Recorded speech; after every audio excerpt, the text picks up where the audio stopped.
despite the first game pa lang, meron na tayong maraming fans. Yan na sa Aguilar, attacking, drops it off to number 13 na si Benedicto Ryan, but misses the shot. But Dennis Vivares answering back for two.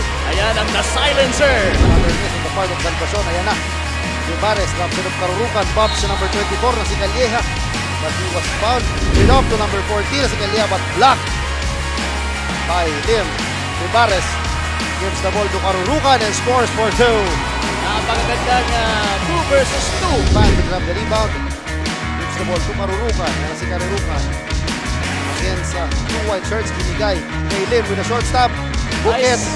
Nice cut from Oscar Lim. At nice recognition naman on the part of Gilbert Karurukan. Blocking the much bigger, much taller na si Padua. Yan si Padua. Against Calleja. Flies. Drops it off to Karurukan with a This easy time, shot. siniguro niya. Hindi niya na itinira. Nakita niya na mas advantage si Karurukan. Talagang epekto ng good defense nito si Romero. Kay Asibor dahil hindi talaga makita. So talagang mahirap depensa. Ayan na. Ang defensive yan, partner, huwag mo nang pahawakin ng bola. Karurukan. And he was bumped. Nakalamang dito ang mga taga San Fernando. Ang napagandang play pa yun. Sana. Pasana, but there is Karurukan flying and using the glass for two. And scoring for Team Goa. Elbow jumper. This is the shot. Medyo wala sa forma at wala sa rhythm ang ginawa ni Salvacion. But there is Vivares with the step back three. Vivares blocking the shot and the stare down kay Salvacion. Karurukan with the outrageous rondo. And one. May pa-N1 pa yun. Ito ang si Gilbert Karurukan and he will strip to the line for the 3-point play opportunity. Session na kanina pa ang nagkanabangan. Kadir, yun yung favorite spot niya partner. Tama ka. Tama.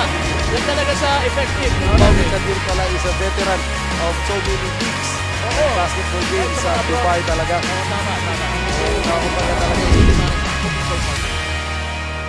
Ayan na si Karurukan is ahead. Karurukan is rushing, waiting for Salvacion, and one plus the foul. Grabe partner. Talagang pinasabit niya doon si Joven Salvacion. Tama ka dyan partner. Kita mo yan partner. That shot is brought to you by Visibis Bay.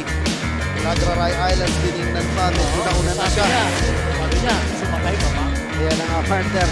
Sabi niya, ayan, hinintay niya pa. And shielding his body. Hindi na score itong mga taga Goa. Yes partner, we have a drought right here. It is Onsipan trying to Finally! end the drought with that dagger 3, I guess. 10 seconds remaining. Ating 3 with 10 seconds remaining sa kanyang shot clock. Tingnan natin kung ano magiging plano ng Goa. Seems like Goa will be winning this game. Itong Goa, kung maaalala mo partner, ay tinalo nito ang Inga. Yes partner, kung ano sabi nila,